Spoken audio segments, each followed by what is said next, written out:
अस्सलामुअलैकुम नाज़रीन, breaking news सां गॾु मां आहियां अमानुल्लाह। अवां सां ब्रेकिंग न्यूज़ शेयर करे रहिया आहियूं नाज़रीन पन्नो आकिल खां। पन्नो आकिल में ही बारिश खां पोइ रोडनि ते मुख़्तलिफ़ रोडनि ते पाणी बीहजी वियो।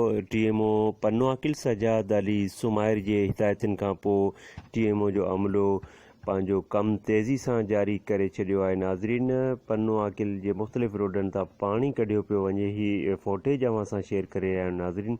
पन्नो आकिल जे मुख़्तलिफ़ रोडनि ते पाणी जमा थियो हुयो बारिश जो। उहो पाणी TMO तालुका पन्नो आकिल जे हुकुम खां पोइ ही अमलो तेज़ी सां पंहिंजो कमु जारी करे छॾियो आहे। नाज़रीन, ही फुटेज अवां सां शेयर करे रहिया आहियूं।